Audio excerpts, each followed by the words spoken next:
Hello, my sweet friends. So, after looking at this chapter, it's not as long as I thought. So, this is part 2, but guess what? You get it today instead of tomorrow. Yay! Okay, so if you haven't watched part 1 and haven't read up to the page that I'm on, please stop and watch the previous video. I am on page 207. But the guards are always here at the singing, standing next to the mayor, said Lena. They grab us as soon as we opened our mouths. Dune's eyebrows came together in a dark line. You're right, so what will we do? It was like finding yourself on a dead-end street, Lena thought. There was no way out. She stared blankly at the things that had once been her daily companions. The teacher's desk, the stacks of paper, the book of the city of Ember on its special shelf. The old words ran through her head. There is no place but Ember. Ember is the only light in the dark world. She now knew that that wasn't true. There was some place else, the place where the boats would take them. As if Dune had read her thoughts, he looked up. We could go. Go where? She said, though she knew right away what he meant. Whatever the river leads, he said. He gestured to the pillowcase sack. I packed up my bag this morning. I'm all ready. I'm sure I have enough for you, too. Lenia felt her heart shrink a little. Go by ourselves without telling anyone? We will tell them. Dune was on his feet now. He went to the cabinet and got a sheet of paper. We'll write a note explaining everything. A note to someone we trust, someone who will believe us. But I can't just leave, said Lenia. How could I leave Poppy and not even say goodbye to her?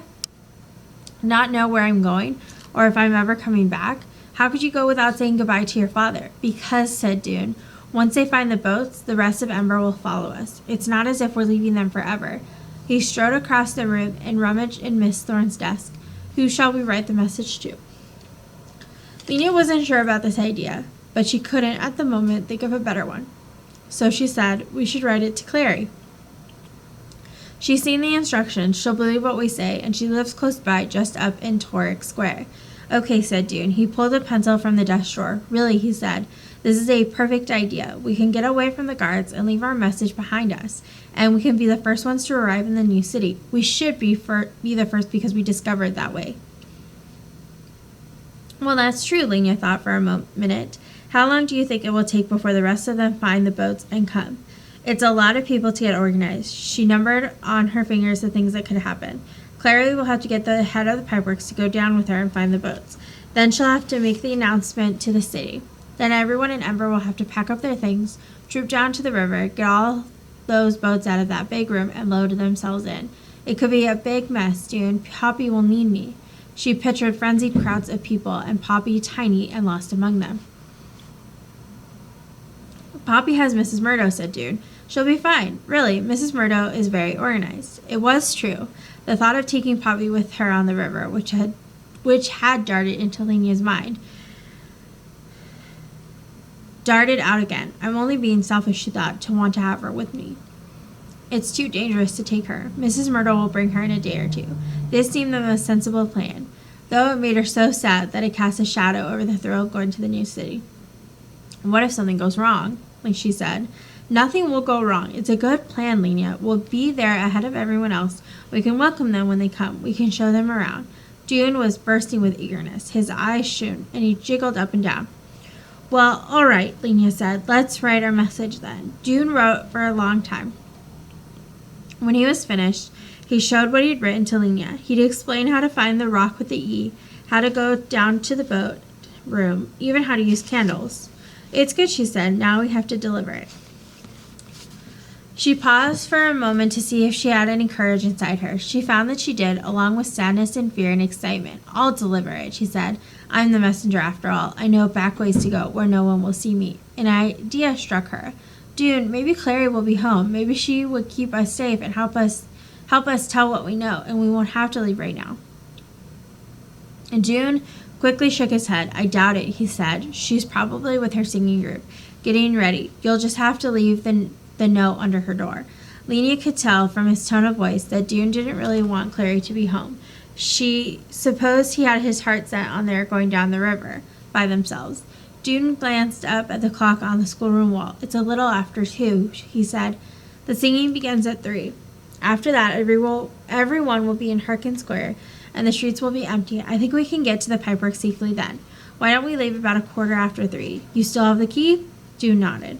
So after I've delivered the note to Clary, I'll come back here, said Lena. Yes, and then we'll wait until 3:15 and then we'll go. Lena got up from the cramped desk and went to the window. She moved the blind a little and peered out. There was no one in the street. The dusty schoolroom was very quiet. She thought about June's father, who would be frantic when he saw his son's name on those posters, and then realized later that June had disappeared. She thought about Mrs. Murdo, who might already have seen the posters, and who would be frightened if guards came looking for Lena, and terrified if Lena didn't come home by nightfall. And she tried not to think about Poppy at all. She couldn't bear it. Give me the note, she said to June at last.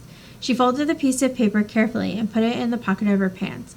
Back soon, she said, and went out of the room and down the hall to the rear door of the school. June went to the window to watch her go.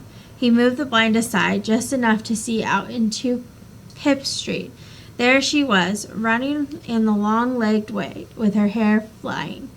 She started across Stone Grit Lane just before she reached the other side. June's breath stopped in his throat. 2 guards rounded the corner from Neck Street directly ahead of her. One of them was the chief guard.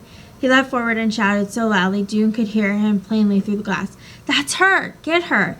Lena reversed her direction in an instant. She raced back down Pip Street, turned down School Street toward Bilbalio Square, and vanished from June's sight. The guards ran after her, shouting.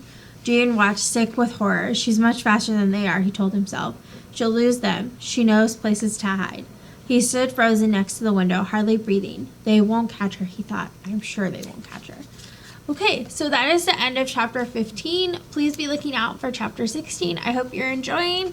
And to add just a little bit of interesting to this video, I want you to make a prediction of what's going to happen next. And, go ahead and leave it in the comments below. Let me know what you think is going to happen next in our City of Ember. Bye, guys.